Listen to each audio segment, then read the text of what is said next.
Ça me fait super plaisir, Jess, de t'avoir sur The Leakers. Comment tu vas déjà? Donc là, c'est UK Time pour toi, t'es à Londres. Voilà, ouais, Comment ça se passe? ça fait maintenant 25 ans que je vis à Londres, même si de temps en temps je reviens en France pour bosser. Bah écoute, ça va bien. J'ai eu une très bonne année 2021 où j'ai enchaîné projet sur projet. J'ai travaillé sur 8 films et séries télé, soit en tant que cascadeur, mais aussi en tant qu'acteur, donc 50-50. Donc j'étais excité de commencer cette année, mais bon, tu te dis, j'ai eu une bonne année l'année dernière, est-ce que ça va bien commencer? Et puis c'est la première semaine, tu vois, tout reprend à peu près le 4 janvier. Donc tout de suite, tu t'attends que, voilà, tu Ouais. reçois les coups de téléphone tout de suite, tu vois, et généralement, ça n'arrive pas. Et sur le coup, tout de suite, le 5, 2 coups de téléphone, 2 propositions de boulot. Et là, je commence à tourner la semaine prochaine. Donc, Ouais, ça va très bien, je suis content.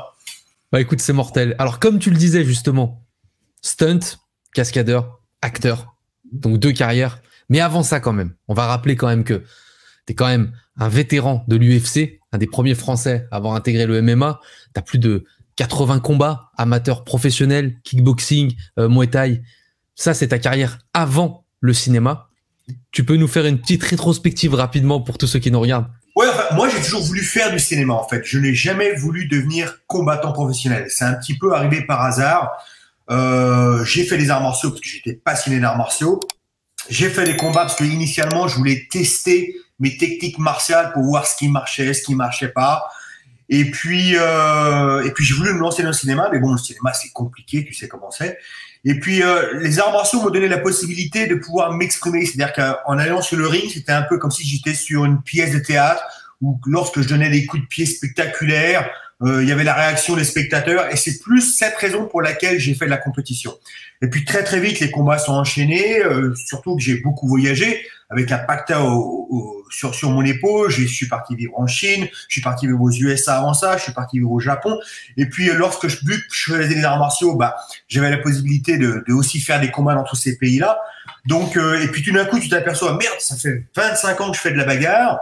J'ai accumulé en effet pas mal de combats. J'ai combattu dans des grosses grosses organisations comme l'UFC, Ouais, de 20 000 personnes, 15 000 personnes. J'ai fait tout ça sans réellement vraiment le vouloir. Bah, peut-être que maintenant, je pourrais me lancer dans le cinéma et puis essayer de faire ce que j'ai toujours voulu faire depuis le minot. Et puis j'ai commencé à prendre des cours de théâtre, des choses comme ça, et les choses sont assez vite enchaînées en fait. Ah, c'est mortel, c'est vraiment mortel. Et donc, on disait cascadeur, stunt, acteur. Mais juste comme ça, rapidement, là, pour tous ceux qui nous regardent, pour bien qu'ils comprennent, quand on dit cascadeur, c'est cascadeur dans des gros blockbusters. Là, là, il y a Thor, Fast and Furious Hobbs et Shaw, le dernier Fast and Furious 9, James Bond Mourir peut attendre. Là, t'as fait Expendable 4 et The Batman, si je me trompe pas. Ouais. C'est assez incroyable. En tant qu'acteur, on t'a vu dans Anti-Gang, dans Submergence avec Alicia Vikander et James McAvoy, dans Anna. Là, tu reviens dans One Shot de James Nunn. James, un gars super que j'ai rencontré, avec qui j'ai fait le podcast aussi. T'es aux côtés de Scott Adkins dans ce film et t'as le rôle du méchant, Hakim Sharef, le méchant principal. Moi, j'ai découvert le film vendredi quand il est sorti. Écoute, je me suis fait un kiff, vidéoprojecteur à la maison, grosse séance comme au cinéma. J'ai kiffé. Franchement, j'ai trouvé ça assez incroyable. Est-ce que tu peux nous parler un peu de cette expérience sur ce film One Shot, qui, comme son nom l'indique, a été tourné en plan séquence? Ouais. Alors, il y a un film que donc tu as oublié que j'avais fait en France où je jouais l'un de mes premiers rôles importants. C'est un film qui s'appelle Night Fair de Julien Seri, où je joue le méchant. Night Fair, c'est vrai. Ça a été mon premier tremplin parce que c'était mon premier grand rôle. Après, une autre chose qui m'a aidé, c'est que j'ai fait un film à Hong Kong qui s'appelle Big Brother avec Donnie Yen, où j'ai un combat 1 contre 1 avec Donnie Yen, qui quand même reste encore aujourd'hui l'une des légendes du sport, enfin des films. Non, mais Donnie Yen, c'est... Donc les deux, c'était quand même des cette bonnes cartes de visite. Alors après, c'est vrai que j'ai fait beaucoup de petits second rôles dans les films avec des réalisateurs prestigieux, comme tu l'as dit, Submergence avec Wim Wenders, enfin des choses diverses. Donc je suis jamais vraiment mis dans une case, soit que acteur, soit que cascadeur, soit que travailler que dans les films d'action. J'ai toujours un petit peu touché à tout. Je me suis aperçu au début, moi j'ai commencé en tant qu'acteur. Je voulais pas faire de la cascade. Parce qu'en fait, lorsque tu es cascadeur, pour beaucoup de directeurs de casting, tu es cascadeur, tu n'es pas acteur. Et donc ça te forme des portes. Et donc, j'ai toujours mis la cascade de côté. Jusqu'à un moment, je me suis aperçu que de toute façon, ces directeurs de casting ne me cassaient pas. Donc en fait, je me crée des obstacles pour aucune raison. Et le jour où j'ai commencé à faire de la cascade, ça m'a ouvert énormément de portes. L'année prochaine, par exemple, je vais dans une série qui s'appelle Liaison avec Vincent Cassel et Eva Green. Et je joue le rôle d'un mercenaire russe cette fois-ci. Et j'ai toute une scène de dialogue avec Vincent Cassel où je l'interroge. Et en fait, je suis arrivé sur ce projet en tant que cascadeur. Ah, là, je commence à travailler sur Luther avec Idris Elba. Et où je joue le rôle d'un Suédois. Enfin bref, je peux pas te donner bien sûr, bien sûr. sur le film. Mais encore une fois, je suis arrivé là-dessus en tant que cascadeur. Donc moi, la cascade, ça m'a ouvert énormément de portes en tant qu'acteur. Alors après, le truc en tant que cascadeur, par contre, c'est que tu sais jamais réellement si tu vas être à la caméra, etc. Cascadeur, c'est un autre métier. Tu n'es pas acteur. Alors parfois, tu peux être soldat numéro 10 à te prendre une balle en arrière-plan, soit tu peux être demandé à doubler potentiellement un acteur, ou soit en effet, tu peux avoir des rôles plus ou moins importants dans le film. Par exemple, dans Guy Ritchie, pour donner une idée, je meurs 3 fois dans le film. Donc autant dire que tu me verras pas. Par contre, dans Batman, j'ai un combat face à Batman où tu me verras, c'est assez bref, mais tu me verras dedans. Tu vois ce que je veux dire? Oh, ça, j'imagine que c'est quand même légendaire pour toi. Tu te retrouves à te battre contre le Batman, quoi. Tu vois, c'est un truc de ouf. Non, surtout travailler avec un tel réalisateur, parce que je suis assez fan du réalisateur, ce qu'il a fait. Ah, Matt Reeves, c'est incroyable. Et donc, travailler dans ce genre de projet, c'est super excitant. Et être sur ces projets en tant qu'acteur, c'est presque impossible, en fait. Si tu n'es pas avec tel agent qui, lui, connaisse les gros directeurs de casting, tu ne rentres pas sur ces projets. Donc, en passant par la porte de derrière et en travaillant en tant que cascadeur, c'est quand même super. Tu vois, c'est tout de même une opportunité. De surcroît, tu es encore sur un plateau, tu rencontres plein de gens et ça peut t'ouvrir d'autres opportunités par la suite. Tu vois. Tout à fait. Donc ouais. Et pareil pour Expandable. Encore une fois, c'est assez bref. Je me fais casser la gueule par Jason Statham, mais je me rappelle être là et en fait, ils essaient de trouver sur le set comment faire cette scène de combat et t'as Stallone qui est ici, qui commence à réfléchir en fumant son cigare. Il s'accoude doigt au bar comme ça juste à côté de moi. Et un mec lui dit non mais ça c'est Jess, il était ancien combattant. Ah t'es un ancien combattant. Ouais là je vais me faire opérer du dos. Et Stallone. La légende, Stallone qui commence à me taper la discute comme ça, comme si on était dans un coin d'un vrai bar, tu vois, en toute simplicité. Donc c'est des moments qui sont quand même assez privilégiés et que j'ai pu avoir parce que aussi je travaille en tant que cascadeur. Alors parfois il faut mettre ton écho de côté. Je me rappelle que quand j'ai fait justement One Shot où je joue le méchant principal entre parenthèses, par la suite on m'a offert de faire de la cascade. Juste un truc comme ça, vite fait, avec une cadoule, il fallait que j'aille jusqu'au Pays de Galles, me taper 4 heures de bagnole. Eh bien, je l'ai pris. J'ai mis mon ego de côté parce que ça m'a donné aussi l'opportunité de rencontrer un nouveau coordinateur de cascade, etc. Donc, la raison pour laquelle je travaille aujourd'hui et que je peux vivre du cinéma, c'est aussi parce que, voilà, je prends pas tout ce qu'il y a à prendre, je suis quand même sélectif, mais en tous les cas, je laisse pas mon ego m'arrêter, tu vois ce que je veux dire? C'est-à-dire que c'est un jour je suis à la caméra, peut-être un jour je suis en cascadeur, mais voilà, je bosse, je suis proactif en fait. Je me rappelle avoir vu une interview de Claude Lelouch qui disait justement, on lui demandait des conseils pour les jeunes acteurs et lui disait mais prenez tout ce qu'il y a à prendre, prenez Plus belle la vie, prenez ci, prenez ça, faisez-vous un carnet d'adresses, prenez de l'expérience parce que tout le monde ne va pas être privilégié, tout le monde ne va pas avoir un gros agent sur la place de Paris ou à Hollywood qui a tous les contacts du moment, qui pourra te faire travailler avec les grands réalisateurs. Tout le monde n'a pas suffisamment d'argent pour pouvoir justement être en stand-by et ne pas pouvoir juste choisir. C'est une minorité microscopique, ces personnes-là. Pour les gens comme nous qui veulent arriver dans le cinéma, il faut prendre tout ce qu'il y a à prendre. Je suis tout à fait d'accord avec toi. C'est bien que tu passes ce message-là, c'est important pour ceux qui nous regardent. Et si on revient sur One Shot, ouais. Moi j'étais assez impressionné par le challenge et la performance technique quand même, et on en a beaucoup parlé avec James, qui a beaucoup d'attaches à propos de ce film-là. Dis-nous, parle-nous un peu de cette expérience pour toi. C'était comment? Parce que c'était quand même, j'imagine, un petit peu différent de d'habitude. Alors déjà, comment je suis arrivé, je pense, sur ce projet, c'est assez intéressant. Il y a de ça à peu près une dizaine d'années, lorsque j'ai commencé dans le milieu justement du cinéma, je me rappelle avoir combattu à l'UFC, donc dans les magazines, ceci, cela. Et moi, j'ai commencé en tant que figurant dans le cinéma. C'est-à-dire que j'ai pas attendu qu'on m'ouvre des portes. Et donc, j'ai fait des petits trucs à droite à gauche. J'avais travaillé avec un réalisateur sur un clip vidéo où justement, c'était en février, il faisait très froid. J'étais torse nu, ils avaient tous des cagoules, des machins. Ils disaient, putain, le mec, il a la dalle quand même, tu vois, il fait son truc. Ce réalisateur de clip m'a offert ensuite, par la suite, un rôle dans un court-métrage. Sur le court-métrage, il y avait un jeune coordinateur de cascade qui s'appelle Jude Powell, qui par la suite va se faire un nom, dont particulièrement récemment dans Gang of London.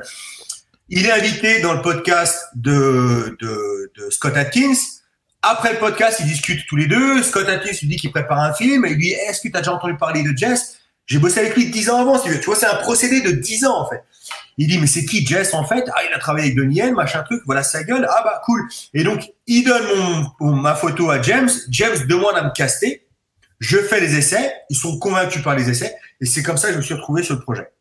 La seule raison pour laquelle je voulais te dire ça, c'est que comment on se retrouve, en fait? Tu vois ce que je veux dire? Ça a pris 10 ans, en fait, de commencer en tant que figurant, de montrer que tu as la dalle, etc., de rencontrer telle personne, qui, au bout du compte, 10 ans plus tard, on te demande de faire un casting et tu te retrouves voilà, sur un film.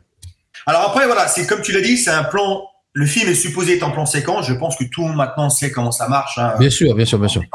C'est des plans qui sont quand même mis les uns à côté des autres, mais c'est quand même des plans qui parfois sont longs, qui durent 7 minutes. On l'a vu, ouais. Où tu sais jamais réellement où la caméra va être, où tu vas pas pouvoir être coupé. Alors on va prendre parce que ce qui se passe parfois dans les films, c'est que il y a tellement de plans qui sont pris qu'on prend un petit morceau de celui-ci, puis un petit morceau de celui-là. Cette ligne de dialogue, on va prendre sur le plan numéro 6 et sa réaction sur le plan numéro 9. Tandis que là, tu peux pas faire ça en fait. Faut que tout, en fait, tu sois. Tu dois essayer d'être bon tout le temps, quoi. Tout le temps. C'est ça. C'est pour ça que le rôle, moi, je l'ai pas joué en tant que grand méchant qu'on peut voir généralement dans des films justement avec un peu moins de budget, où justement ils sont hauts en couleur, où voilà ils se machinent les moustaches. Tu vois, non, j'ai pas fait ça. Je l'ai joué un peu réalistiquement en fait, parce que je sais que la caméra va être plus comme dans un documentaire. Donc j'ai joué mon rôle en tant que personnage normal sans en faire des caisses en fait. Et j'imagine qu'il y a eu beaucoup de préparation quand même, tout ce qui est chorégraphie, répétition de combat. Oui et non en fait, parce que moi j'ai l'habitude, comme tu le sais, t'as vu, je bosse en tant que cascadeur, j'ai 40 ans d'arts martiaux dans les pattes. Scott, il a quoi? Il a fait 50, 60 films maintenant, il balance des mains. Ouais. Si tu veux, on connaît le métier, si tu veux. Donc on a fait une répétition juste avant le tournage, genre on a dû répéter pendant 20 minutes. Et après ça, on a lâché le truc. Et le jour J, c'est-à-dire qu'on a tourné notre scène de fight le dernier jour de tournage. Et en fait, on s'en rappelait, quoi. Et c'est 3 minutes et demie sans coupure.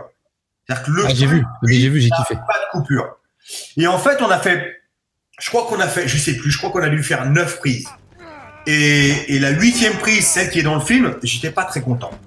On commençait à fatiguer, tu vois, il faisait très froid, c'est 3 minutes et demie sans coupure, c'est long hein, comme combat. Hein. Exactement, c'est un round, c'est un peu plus d'un round, tu vois, déjà de boxe, donc c'est très très long. J'étais fatigué et le réalisateur a dit non, celle-là elle est parfaite, je l'aime bien. Je fais non, moi j'étais pas content, j'ai demandé qu'on en fasse une supplémentaire.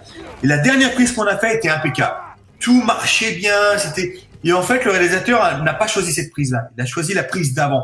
Parce que justement, elle faisait un petit peu plus chiffon, on avait l'air d'être plus fatigué. Ah ouais. Et pour lui, ça rendait beaucoup plus réalistique, en fait.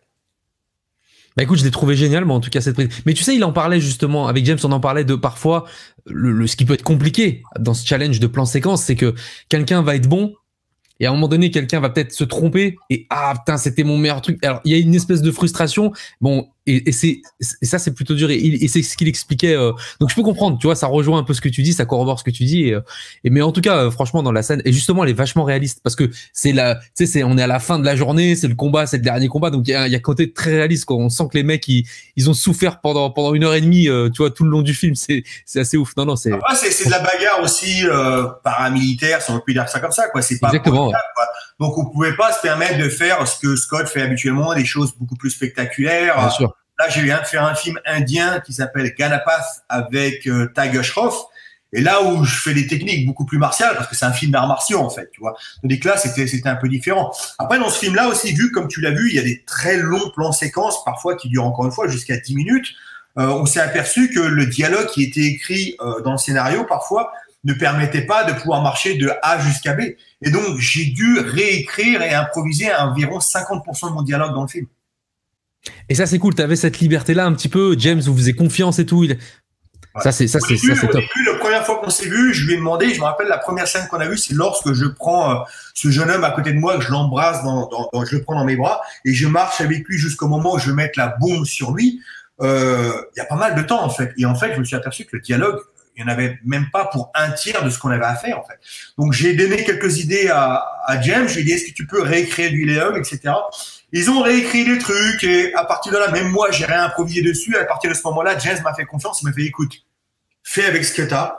Et improvise. Et à un moment, quand il y a eu l'explosion et que je suis frustré et je dois marcher juste dans ce couloir jusqu'en arrière où je parle justement en français, etc. Tout ça, c'est de l'improvisation, en fait.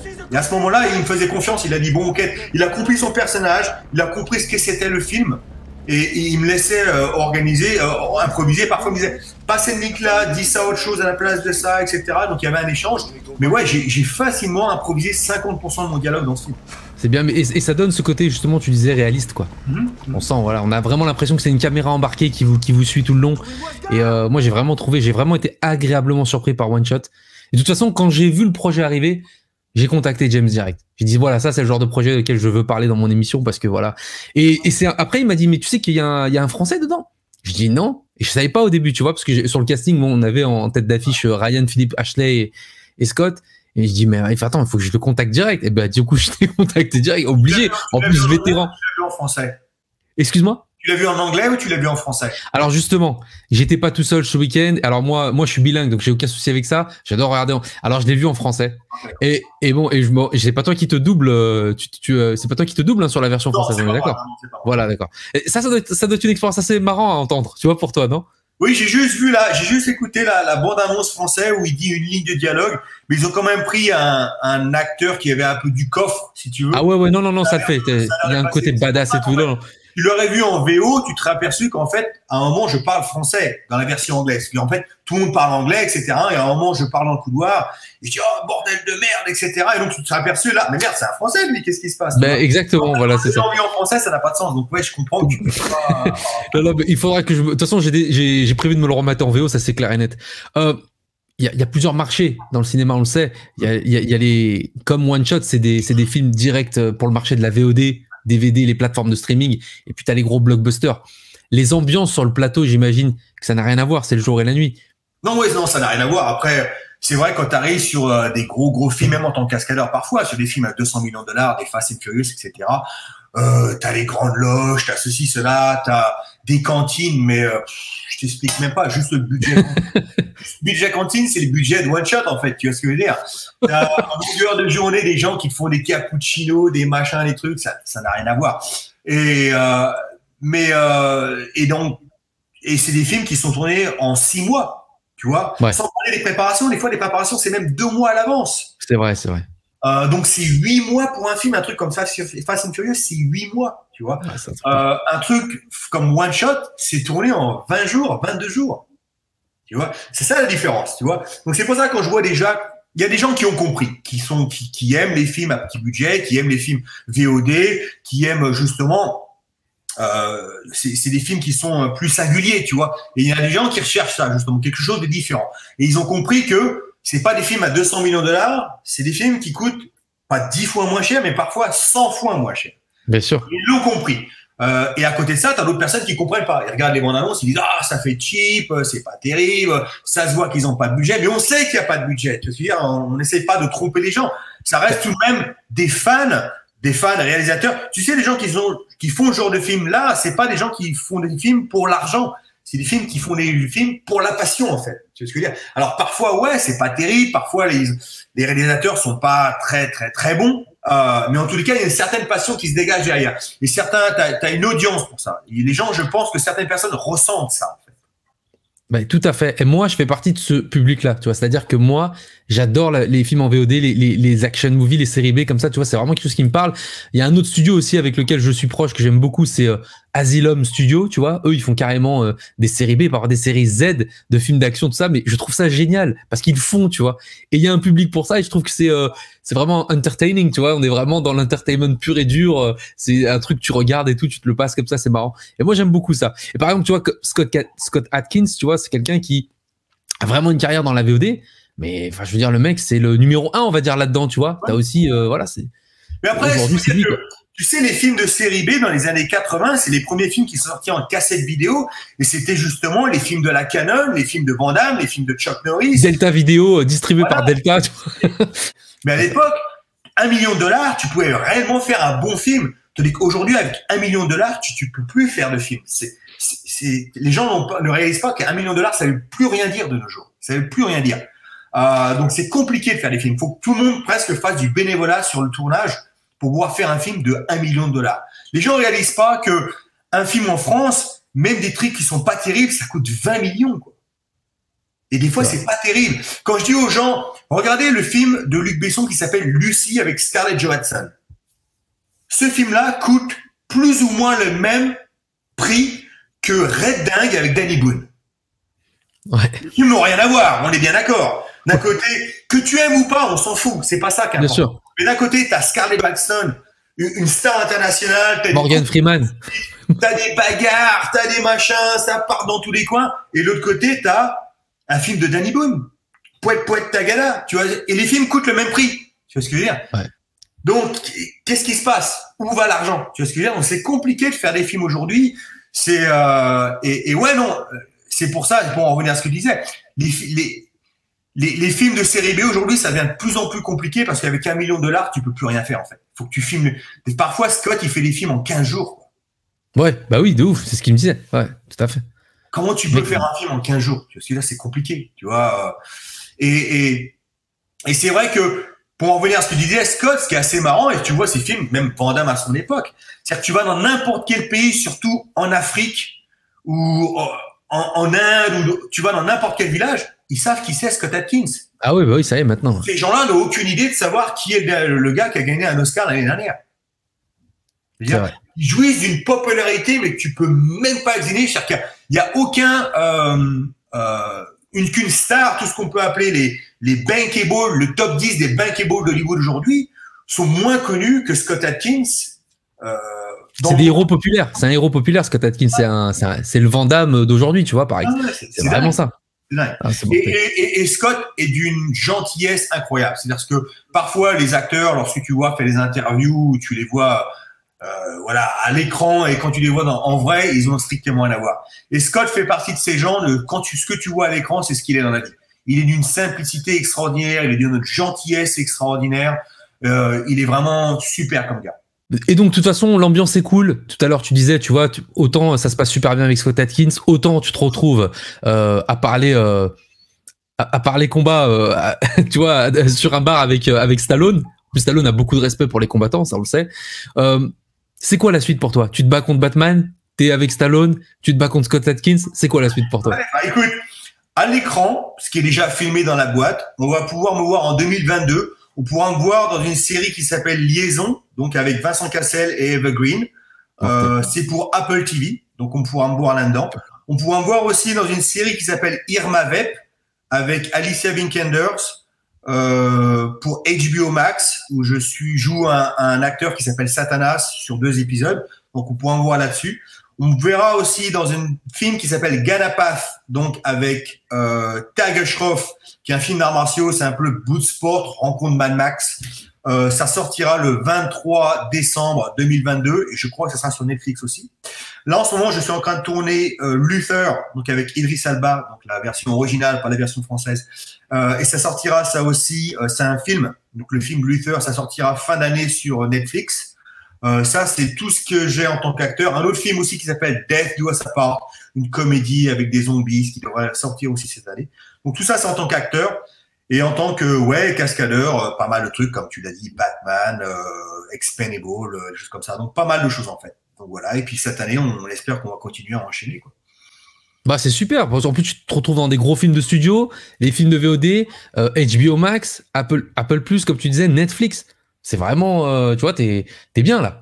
Ouais, c'est ce que j'essaie de faire en fait, de travailler dans les quand je suis par exemple dans Irma Vep pour HBO Max, je fais pas du tout d'action, je joue un acteur, tu vois, plutôt dramatique, je fais tout un monologue face à Alicia Vikander, c'est quand même une actrice oscarisée, tu vois, donc ça un peu plus un télo, etc. Liaison avec Cassel, pareil, bon, je joue encore un mec patibulaire, un mercenaire, mais c'est un truc pas vraiment d'action, quoi, si tu veux, c'est un drama, etc. Donc c'est intéressant, tu vois. Et puis d'un autre côté, j'essaie de jouer des rôles plus importants, comme tu l'as dit, dans les films de VOD. Là, j'ai Jesse Johnson qui vient de me contacter. On va peut-être faire un film ensemble cette année. Donc, c'est de faire un contrebalance, tu vois. Et puis la cascade, ça me permet aussi de travailler dans les super gros trucs énormes, 200 millions de dollars, et surtout de pouvoir en vivre. Parce qu'aujourd'hui, c'est pas grâce au métier d'acteur que je vis. C'est surtout avant tout grâce au métier de cascadeur. Parce que cascadeur, parfois, tu peux faire un fight qui dure que 30 secondes. Mais c'est 3 semaines de préparation, c'est 3 semaines de tournage, parce qu'il faut aussi que ton personnage arrive à cet endroit-là, à ceci-là. Il y a plein de choses qui tournent autour.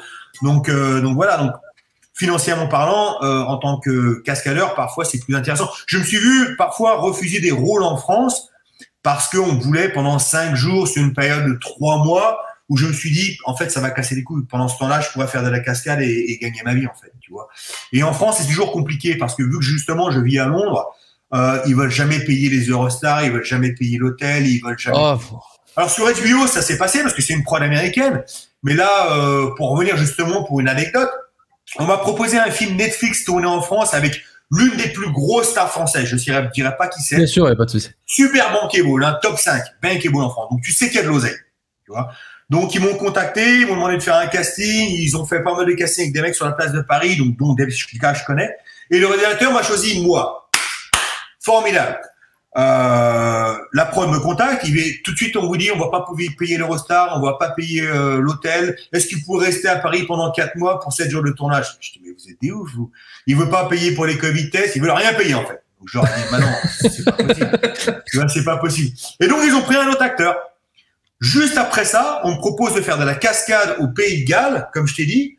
Il me paye une demi-journée pour le trajet, il me paye une journée de tournage, il me repaye une autre demi-journée pour que je revienne ici à Londres, il me paye les 2 nuits à l'hôtel, et ça, c'est sans négociation. C'est carré, bien sûr, bah oui. Parce que c'est carré, parce qu'ils ont l'oseille, parce que l'argent, il est fait pour ça, il est fait pour les pour ça, exactement.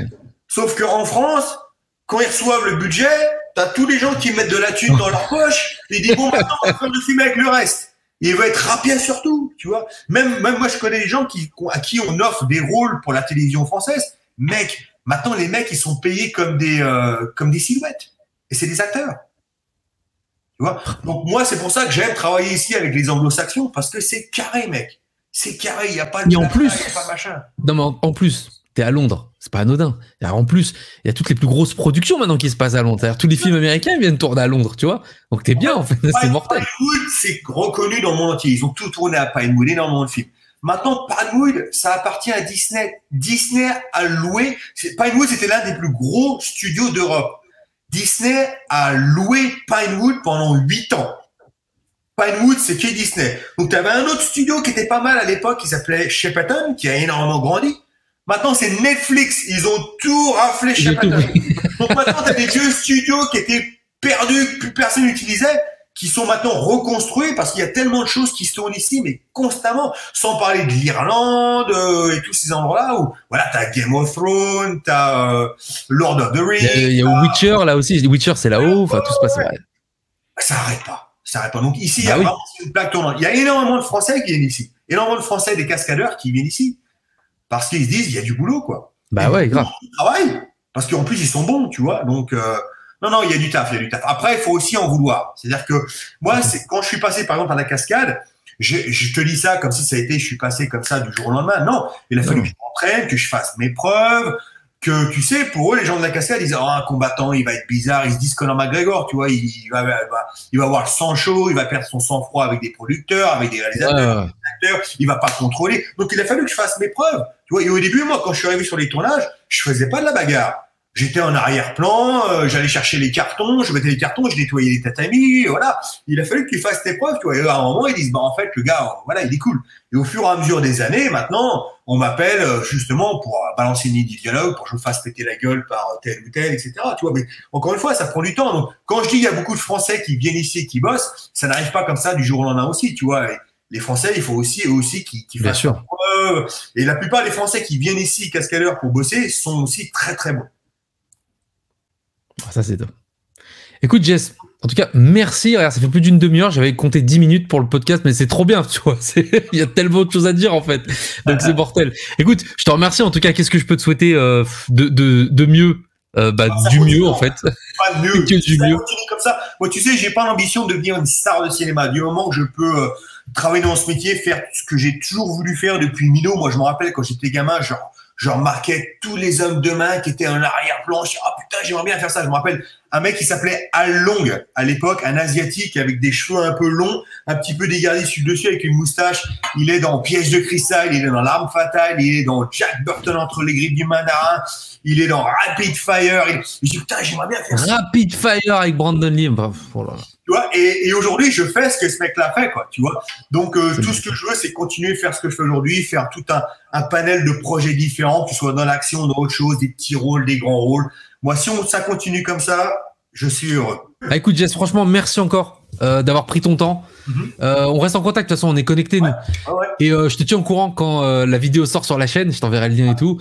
Et écoute, je te souhaite le meilleur pour la suite. Continue, et continue de kiffer surtout. Ah ouais, bah ça, il n'y a pas de Ça continue de kiffer, continue de nous faire kiffer aussi, parce que tu nous fais kiffer, du coup, je te dis honnêtement, c'est mortel. Et je te dis à très vite, et merci encore à toi pour ton temps, et je te souhaite une très bonne année 2022, pleine de cinéma et pleine de tout ce que tu veux. Et la santé surtout aussi, la santé.